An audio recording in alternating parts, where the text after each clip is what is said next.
हरे कृष्णा। तो एक व्यक्ति के 3 गुरु होते हैं। प्रथम गुरु जो जन्म देते हैं हमें, हमारे माता पिता, वो प्रथम गुरु होते हैं। और दूसरे गुरु जो हमें दीक्षा देते हैं, हरिनाम दीक्षा हो और ब्राह्मण दीक्षा, तो ये दूसरे गुरु। और तीसरे गुरु जो हमें सभी आश्रम के, सभी वर्णाश्रमों के आध्यात्मिक जितने भी आश्रम हैं, उस सारे आश्रमों को जो हमें आध्यात्मिक ज्ञान प्रदान करते हैं, वो है तीसरे गुरु जो हमें ज्ञान प्रदान करते हैं। तो दशम स्कंद के 80वें अध्याय में श्लोक नंबर 32 में इसका वर्णन हुआ है कि सवे सत्कर्मणा साक्षात द्विजातेरिह संभव। हे प्रिय मित्र, इस जगत में मनुष्य को जो भौतिक जन्म देते हैं, वो जन्म देने वाले उनके प्रथम गुरु हैं। और दूसरे गुरु कहते हैं जो नाम दीक्षा, ब्राह्मण दीक्षा देते हैं, तब हमारा दूसरा जन्म होता है। हमारे गुरु वो दूसरा जन्म करवाते हैं। तो ये दूसरे गुरु है। और तीसरे गुरु जो हमें ज्ञान प्रदान करते हैं। तो ये 3 प्रकार के गुरु होते हैं एक व्यक्ति के। माता पिता का कर्तव्य है कि वो गर्भाधान अच्छे से करे, क्योंकि वो भी एक संस्कार है, गर्भाधान संस्कार। तो ये माता पिता का कर्तव्य है कि वो भगवान को स्मरण करते हुए वो अपने गर्भ को अर्थात गर्भाधान संस्कार करें। ये माता पिता का कर्तव्य है। और जब संतान जन्म लेती है, तब उस माता पिता का यही कर्तव्य है कि वो अपने संतान को आध्यात्मिक मार्ग में लगाए, भगवान की भक्ति में लगाए। तो ये मार्ग में लगाना कार्य जो है वो भी गुरु का ही होता है। तो ये प्रथम गुरु जो है वो माता पिता है। ये माता पिता का कर्तव्य है कि वो अपने संतान को भक्ति में लगाए, भगवान श्री कृष्ण की भक्ति में लगाए।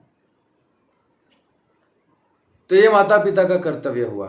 फिर दूसरा, जब हम ऐसे पवित्र संस्था में जब जुड़ते हैं, जैसे इस्कॉन संप्रदाय है, वैसे इस्कॉन में हम जब लगते हैं, या भगवान के द्वारा 4 संप्रदाय जो बनाए गए हैं, उस 4 में से किसी भी एक का आश्रय लेकर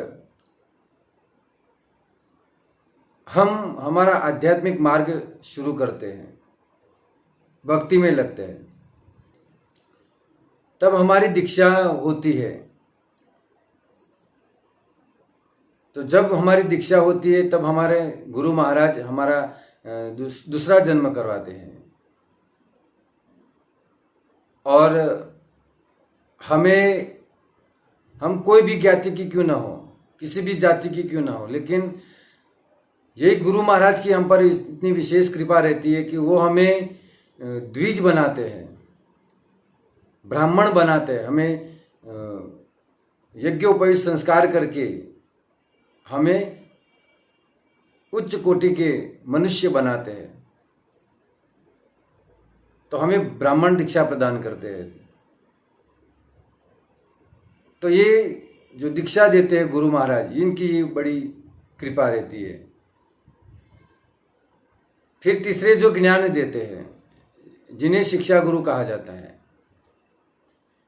उनका भी बहुत ही बड़ा इसमें भाग रहता है कि वो एक मनुष्य को अच्छा ज्ञान प्रदान करते हैं कि हमें किस तरह से भक्ति में लगना चाहिए, किस तरह से हमें नियमों का पालन करना चाहिए,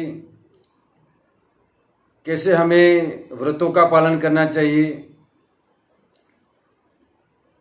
हम हमारे भक्ति में कैसे बढ़ोतरी करें, कैसे हम प्रगति करें। ये जितना भी ज्ञान है वो हमें शिक्षा गुरु प्रदान करते हैं।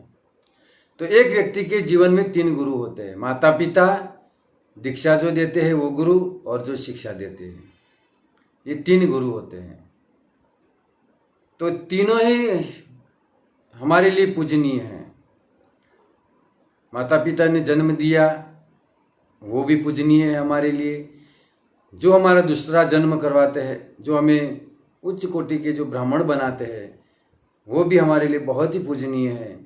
और जो हमें शिक्षा प्रदान करते हैं वो भी हमारे लिए पूजनीय है। तो तीनों का हमें अच्छे से आदर करना चाहिए, और तीनों ही समान ही है, तो तीनों का समान ही आदर करें और इनकी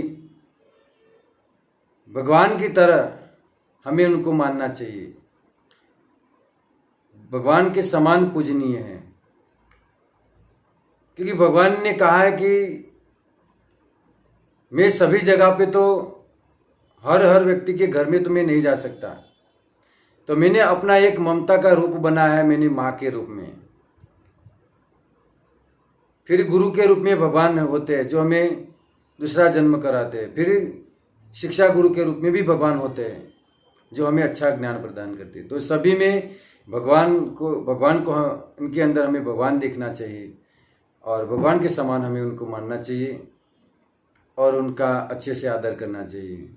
तो तीनों का बहुत ही बड़ा, एक मनुष्य के जीवन में बहुत ही बड़ा भाग होता है। तो सभी हमारे लिए पूजनीय। तो यहाँ पर मैं अपनी वाणी को विराम देता हूँ।